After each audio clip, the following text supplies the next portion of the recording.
Assalamualaikum warahmatullahi wabarakatuh. Jumpa kembali dengan saya Nur Hayati. Baik, kali ini kita akan membahas tentang tinjauan pustaka penelitian.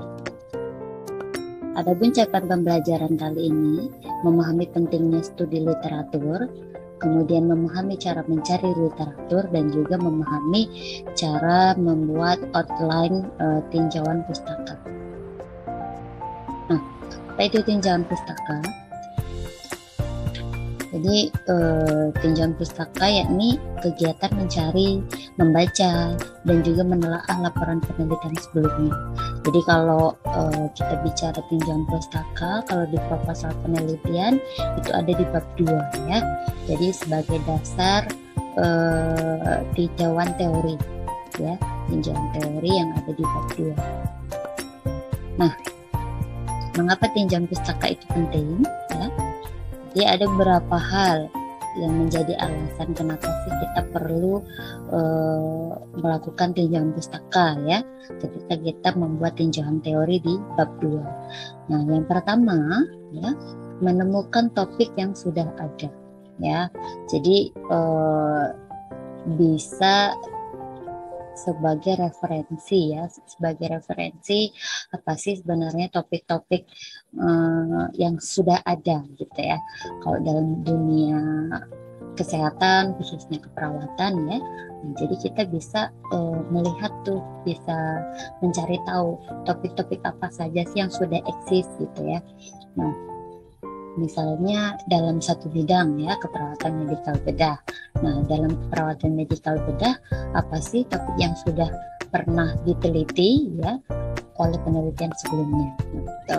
Jadi dari sini kita bisa dapat referensi, dapat gambaran topik kira-kira apa nih yang mau kita teliti gitu ya. Kemudian yang kedua, untuk menemukan research gap ya. Seperti yang sudah kita bahas di video sebelumnya ya, bagaimana cara mengidentifikasi research gap. Nah, ini juga masuk nih di sini supaya kita bisa menemukan research gap melalui apa? Melalui tinjauan pustaka ya. Jadi karena kita tadi membaca, kemudian kita menelaah ya, kita mencari, nah, maka kita juga akan bisa menemukan research gap atau kesenjangan penelitiannya gitu ya. Apa sih yang sebenarnya yang menjadi masalah yang belum dipecahkan oleh peneliti sebelumnya, atau masalah yang muncul gitu ya setelah penelitian dilakukan gitu ya. Ada masalah baru yang memang bisa menjadi rekomendasi untuk peneliti selanjutnya gitu ya, apa yang bisa dikerjakan terkait topik ini, misal seperti itu. Kemudian yang ketiga, untuk menemukan apa? Conceptual framework ya. Jadi untuk menemukan landasan teori ya. Jadi kita bisa membaca dari banyak referensi ya, misalnya terkait satu topik apa, di chat planning misalnya, atau persiapan pasien pulang dari rumah sakit. Nah, itu kan ada conceptual framework, ada landasan teorinya. Kira-kira apa sih teori yang bisa kita gunakan nih untuk mempersiapkan pasien pulang gitu ya, atau yang sesuai dengan persiapan pasien pulang ya, misalnya teori OREM ya yang berkaitan dengan self care, misal seperti itu ya. Jadi nanti kita bisa tuh membaca dari penelitian-penelitian sebelumnya, kira-kira mereka punya rekomendasi konseptual framework apa, mereka pakai landasan teori apa gitu ya, atau memakai teorinya siapa untuk digunakan dalam penelitiannya. Nah, seperti itu. Nah, yang selanjutnya, yang terakhir, untuk menemukan metode penelitian. Nah, ini dia. Jadi supaya kita punya gambaran nih, kalau kita mengangkat topik ini, kira-kira metode penelitian yang kita gunakan apa ya? Apakah konvensional misalnya kan, ataukah kita perlu melakukan quasi eksperimental study kayak gitu, ataukah hanya perlu ya observasi saja kayak gitu. Jadi kita bisa melihat dari penelitian-penelitian sebelumnya, bisa menjadi referensi untuk kita lah gitu, atau menjadi pedoman untuk kita kira-kira metode mana nih yang tepat untuk topik yang kita angkat. Oke. Selanjutnya mencari tinjauan pustaka. Ya, gimana sih cara kita bisa menemukan atau mencari tinjauan pustaka? Ya, ada beberapa langkah yang memang bisa kita lakukan ya. Yang pertama, cari literatur yang relevan dengan topik ya, sesuai dengan topik penelitian yang kita teliti ya. Ada banyak source ya atau sumber yang memang bisa kita gunakan gitu ya, ketika mencari literatur ya, untuk bahan referensi ya. Nah, untuk media elektronik ya, khususnya jurnal ya, itu kita bisa mencari di mana Scopus misalnya.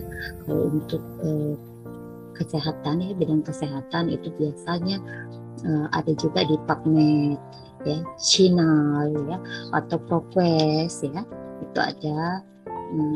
Dan masih banyak banget open access jurnal ya yang bisa kita temukan, baik internasional maupun jurnal nasional gitu. Nah, selain itu kita juga bisa mencari literatur dalam bentuk buku ya. Nah, buku itu yang bisa dijadikan rekomendasi ya atau referensi itu buku referensi atau buku monograf ya. Jadi memang mereka menyajikan hasil-hasil penelitian sebelumnya ya, terutama untuk buku monograf. Nah, untuk buku referensi juga ya, ada banyak sumber referensi yang mereka gunakan. Nah, kecuali ada satu buku yang kita tidak sarankan untuk digunakan. Apa itu? Buku ajar ya. Karena buku ajar itu mereka lebih pas untuk untuk materi pembelajaran, bukan untuk tinjauan pustaka karya ilmiah. Nah, seperti itu. Ini contoh artikel ya, contoh artikel yang kita cari dari database elektronik. Nah, kemudian yang kedua, kita mengevaluasi dan memilih literatur yang sesuai. Nah, bagaimana caranya gitu ya? Nanti kan kalau misalnya teman-teman searching di Google Scholar misalnya atau Google Cendekia, kemudian yang tadi ya PubMed atau ProQuest ataupun database elektronik lainnya, itu kan akan muncul banyak sekali artikel ya. Ada ribuan artikel yang memang punya topik yang sama gitu ya, punya bidang yang sama seperti itu. Nah, caranya supaya kita tidak bingung nih, dari 5.000 ini berapa yang sesuai dengan topik kita. Nah, itu ada 3 hal yang teman-teman harus lakukan. Yang pertama, sebelum teman-teman membaca satu full artikelnya, teman-teman wajib membaca abstrak dari artikel tersebut. Nah, nanti di situ kita akan menemukan, oh ini sesuai nih dengan topik yang kita cari ataupun tidak. Nah, karena apa? Di abstrak ini kan gambaran ya, ringkasan dari isi artikel ya. Jadi ada backgroundnya ya, background atau latar belakangnya secara singkat. Kemudian ada metodenya ya, atau methods.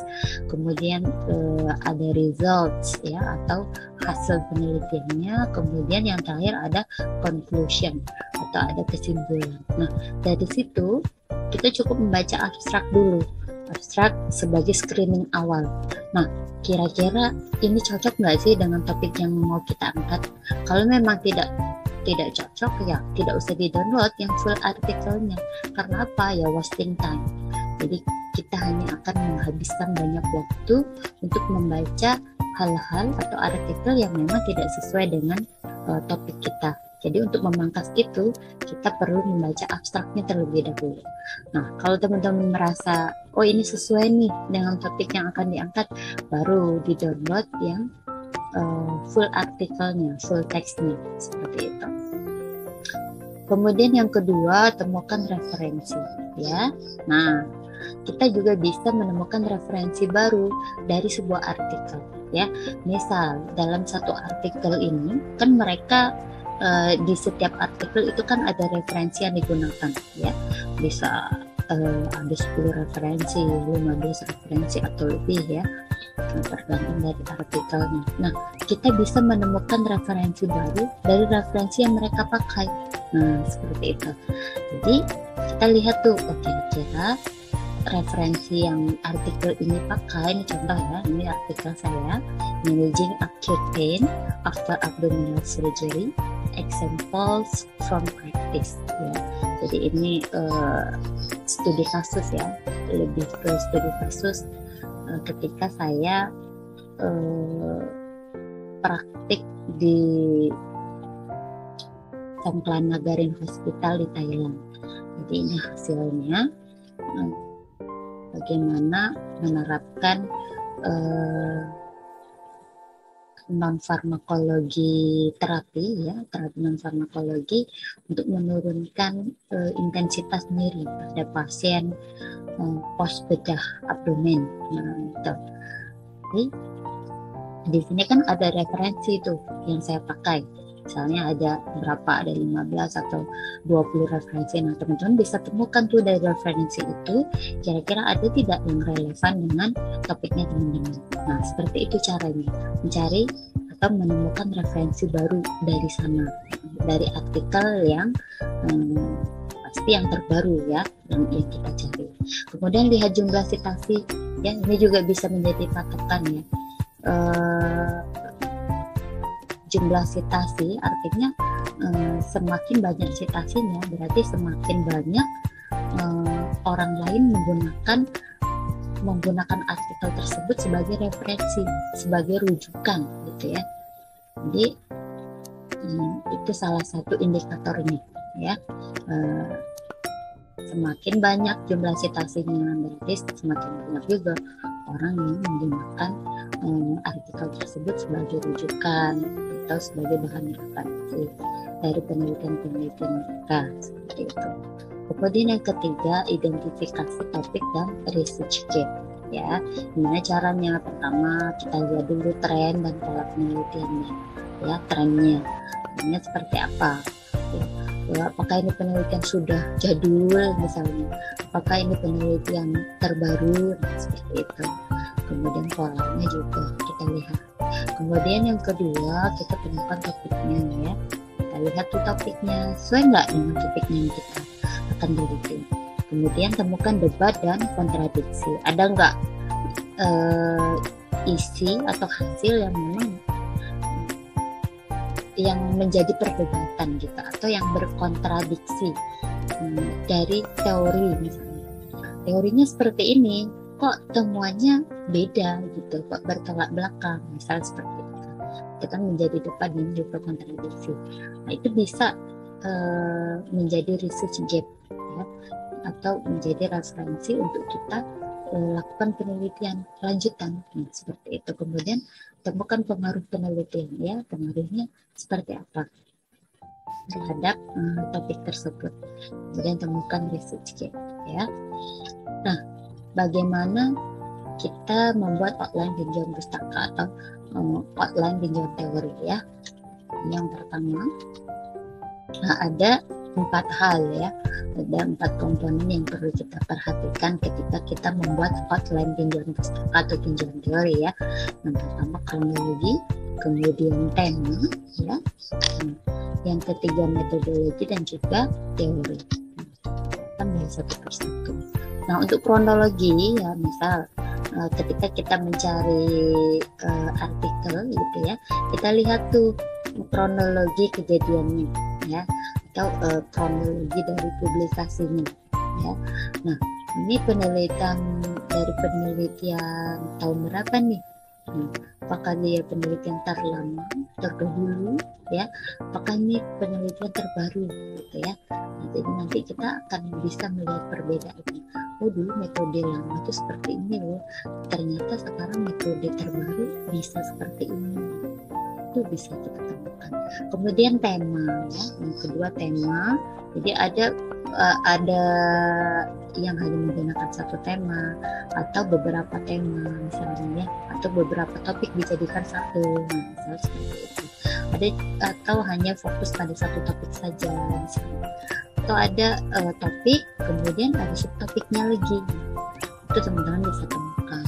Kemudian metodologi ya, jadi bisa kita membandingkan beberapa metode penelitian dari berbagai sumber. Jadi misal kita download atau kita menemukan 10 artikel yang relevan. Nah 10 artikel yang relevan ini misalnya, ternyata dari 10 ini ada 4 artikel menggunakan desain yang sama, desain penelitian yang sama, atau jenis penelitian yang sama. Kemudian yang 6 artikel lainnya itu beda-beda desain yang mereka pakai. Nah, itu jadi bisa jadi sumber referensi untuk kita. Kira-kira untuk penelitian kita dengan topik ini kita lebih masuk yang mana metodenya yang akan kita pakai. Nah, seperti itu. Kemudian untuk menemukan apa teori dan model yang akan digunakan ya. Jadi di penelitian sebelumnya sudah pasti peneliti itu menyajikan tidak semua sih, tapi ada juga banyak juga peneliti yang menyajikan teori dan model yang digunakan atau theoretical framework. Jadi dasar teori, mereka menerapkan teori apa sih gitu dan penelitian mereka. Kayak yang tadi ketika saya beri contoh, ketika meneliti tentang backup planning misalnya, terkait persiapan pasien pulang dari rumah sakit, bisa menggunakan teori OREM ya, karena fokus ke self care atau perawatan diri seperti itu ya. Jadi kita bisa menemukan teori dan model yang digunakan oleh peneliti sebelumnya supaya kita punya referensi. Kira-kira kita cocok nggak kalau pakai teori yang sama, misalnya seperti itu. Nah, berikut ini contoh outline tinjauan pustaka atau tinjauan teori ya. Nah, judulnya pengaruh terapi relaksasi terhadap penurunan tekanan darah pada pasien hipertensi. Ya, jadi seperti yang kita tahu, berarti variabel independennya itu terapi relaksasi ya. Kemudian untuk variabel dependennya apa? Tekanan darah ya, penurunan tekanan darah pada pasien hipertensi. Nah, untuk konsep teori ya, konsep teori di tinjauan pustaka atau tinjauan teori kan kita perlu memaparkan konsep teori ya berkaitan dengan variabel yang kita teliti. Nah, karena kita mengangkat topik terkait pasien hipertensi, maka harus kita jabarkan dulu konsep teori hipertensi. Nah, adapun outline yang bisa kita sajikan, misalnya kita sajikan definisinya, kemudian etiologi atau penyebab ya, patofisiologinya, manifestasi atau tanda dan gejala, dan komplikasinya apa, pemeriksaan diagnostiknya bagaimana, penata laksanaannya ya, baik itu secara medis misalnya atau penata laksanaan dari sisi keperawatan ya, ada juga pencegahan dari hipertensi ya, kita paparkan. Nah, selain itu karena kita membahas hipertensi ya, di sini kan kita juga pengen tahu tuh tekanan darahnya, berarti kita harus paparkan apa konsep teori tekanan darah. Nah, tekanan darah berkaitan erat dengan ya konsep teori hipertensi kan ya. Jadi kita paparkan yang normal itu seperti apa sih tekanan darah ya, sistolnya berapa, diastolnya berapa, misal seperti itu. Kemudian yang prahipertensi seperti apa. Kemudian grade-grade hipertensi ya, kita juga bisa sajikan yang berkaitan dengan teori tekanan darah ya. Kemudian outline yang selanjutnya kita perlu memaparkan konsep teori terkait terapi relaksasi, karena memang ini yang kita pakai ya untuk terapi non farmakologi ya. Jadi kita jelaskan tuh terapi non farmakologi seperti apa. Salah satunya terapi relaksasi ya. Jadi dari definisinya ya, kemudian tujuannya, manfaatnya apa, mekanismenya seperti apa ya terapi relaksasi ini. Indikasinya untuk siapa saja, kontraindikasi atau tidak boleh dilakukan pada pasien dengan masalah apa misal. Kemudian prosedur ya, ini yang paling penting, prosedurnya bagaimana. ya, supaya apa? Supaya pembaca dan juga peneliti itu eh, apa bisa mengetahui prosedurnya ketika penelitian itu dilakukan, prosedur teknik relaksasi yang seperti apa yang dilakukan gitu ya.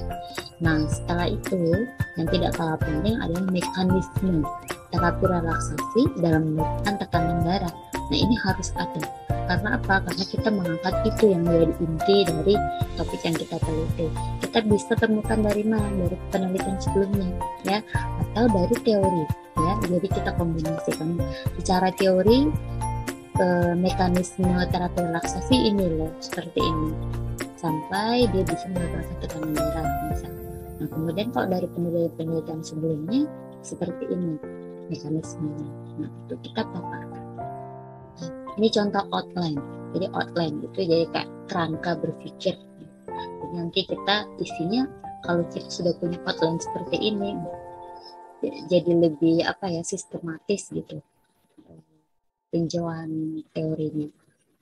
Karena kita sudah tahu kerangkanya, oh habis ini saya perlu menyajikan ini, habis ini saya perlu menyajikan ini. Jadi meminimalisir hal-hal yang nanti bakal tertinggal gitu. Jadi teman-teman sebelum membuat tinjauan pustaka atau membuat tinjauan teori di bab 2, ya teman-teman ada baiknya membuat outline-nya dulu atau konsepnya. Apa saja yang mau disajikan di bab 2-nya.